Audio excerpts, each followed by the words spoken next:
The Belmont Grand Ballroom sparkled with the kind of understated elegance that only serious money could buy.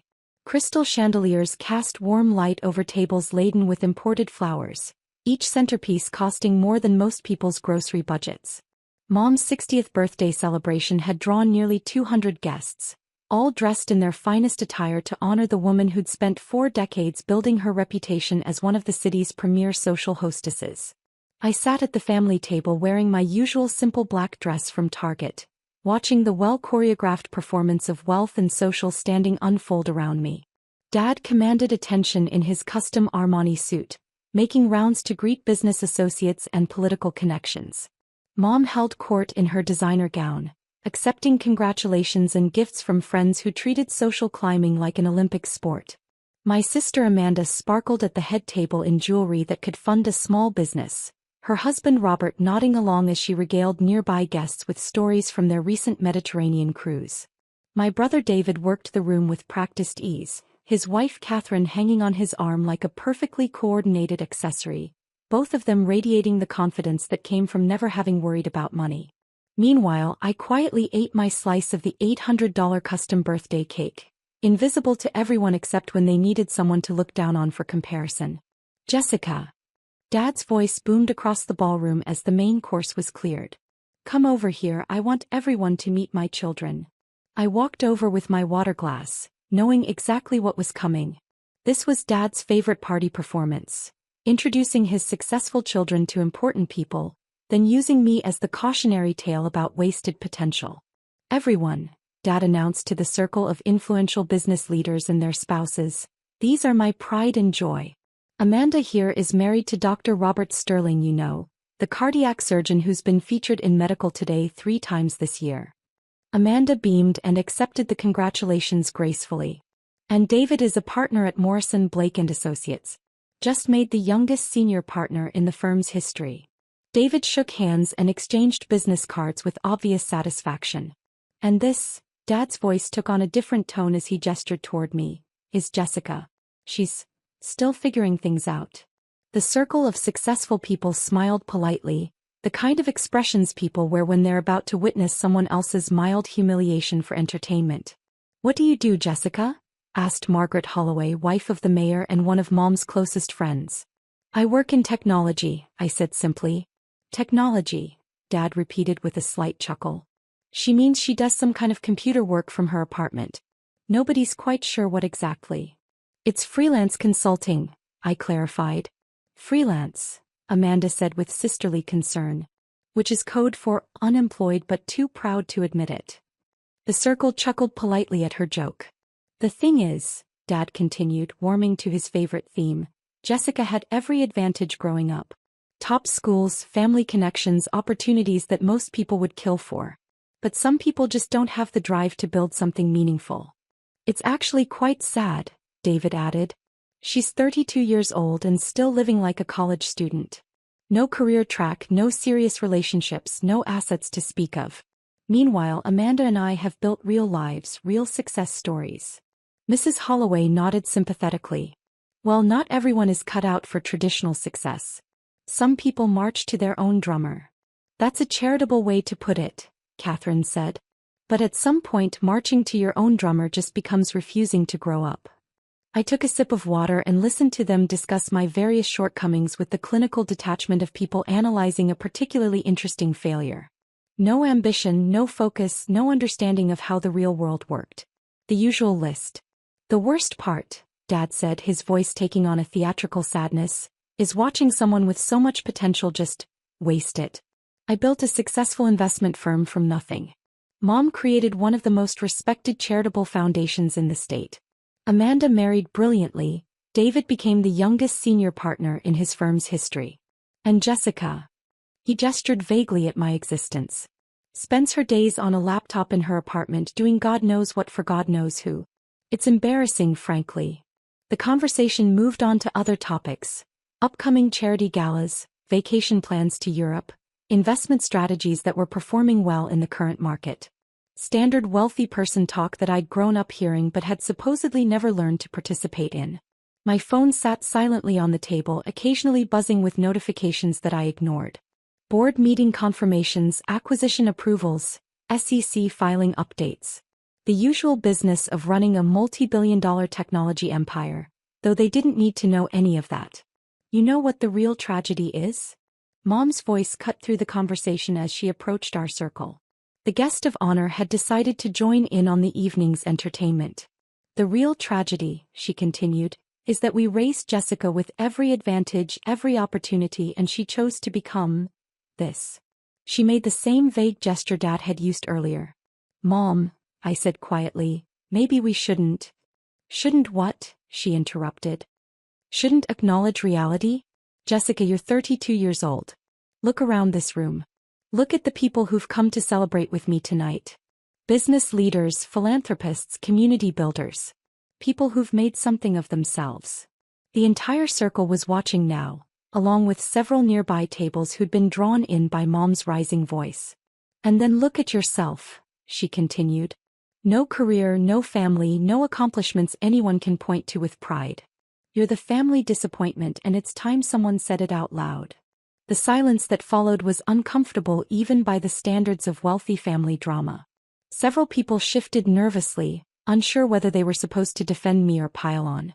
Dad stepped into the silence with the confidence of someone delivering a prepared speech. Margaret's right, he said, addressing not just our circle but the growing audience of nearby tables. Jessica represents everything we tried not to raise our children to become. Aimless, unproductive, living off the family name without contributing anything meaningful to society. A 32-year-old nobody, Mom added with finality. The room had gone remarkably quiet now, with most of the ballroom's attention focused on our little family drama. I could feel hundreds of eyes on me, waiting to see how I'd respond to being publicly declared the family failure at my mother's milestone birthday celebration. I took another sip of water and was about to respond when my phone rang. Loudly. I'd forgotten to switch it to silent mode, and the ringtone echoed across the suddenly quiet ballroom. The caller ID showed Forbes magazine editorial. Jessica, Dad hissed, turn that off. This is completely inappropriate. But something made me hesitate. Forbes didn't call people at 8:30 p.m. on Saturday nights unless something significant had happened. My finger hovered over the decline button for just a moment too long. Answer it, someone from the audience called out. Let's see what kind of important business call the family disappointment gets. A ripple of laughter went through the crowd. Fine, I said and answered the phone on speaker. Jessica Chin? The professional voice filled the suddenly silent ballroom. Yes, this is Jessica. This is Michael Rodriguez from Forbes magazine. I'm calling to personally congratulate you on making this year's youngest billionaire list. Your company, Quantum Dynamics, had the most impressive valuation growth we've seen in the technology sector. The silence that followed was so complete I could hear the kitchen staff preparing desserts 3 rooms away. I'm sorry, the Forbes journalist continued. I know it's late, but our editorial team wanted to reach out immediately. The story goes live at midnight, and we're hoping to get a quote about your reaction to being named the youngest self-made billionaire in America under 35. Dad's champagne glass slipped from his suddenly unsteady hand and shattered on the marble floor. Quantum Dynamics, Mom whispered as if testing whether the words made sense when she said them out loud. Miss Chin, the journalist continued. Are you there? We're particularly interested in your perspective on building a $7 billion AI company in just 4 years, starting from your apartment. $7 billion. The number hung in the air like expensive perfume. I'm here, I said, my voice carrying clearly across the ballroom that had gone silent except for the sound of broken glass being swept up. I'm actually at a family event right now. Oh, perfect. Family celebration for your Forbes recognition? That's a great angle for the story. I looked around at the circle of stunned faces, Dad with his mouth hanging open, Mom clutching her pearls like they might anchor her to reality, Amanda and David staring at me like I'd grown a second head. Something like that, I said. You mentioned the valuation at $7 billion? $7.2 billion as of Friday's closing. Your AI platform's integration with healthcare systems globally has exceeded every projection. The IPO announcement alone added $2 billion to the company's worth. Margaret Holloway made a small choking sound. And the personal net worth calculation? I asked, though I already knew the answer.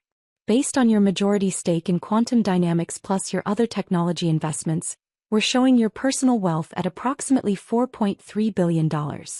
You're not just the youngest billionaire on our list, Ms. Chin, you're in the top 15 richest self-made women in America.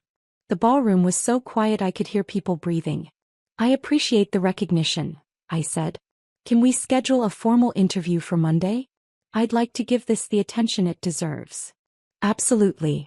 One more quick question for tonight's deadline. What would you say to young entrepreneurs who look up to your success story?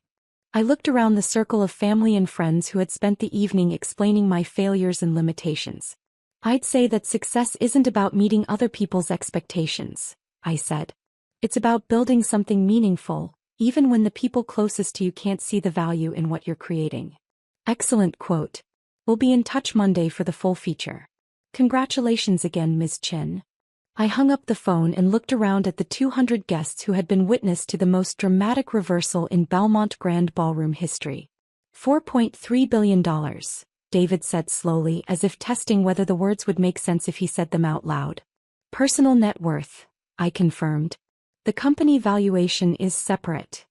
Dad found his voice first, though it came out shaky and higher than usual.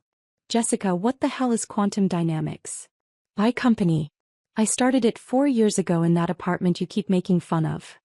Your company? Amanda's voice cracked slightly. You own a $7 billion company?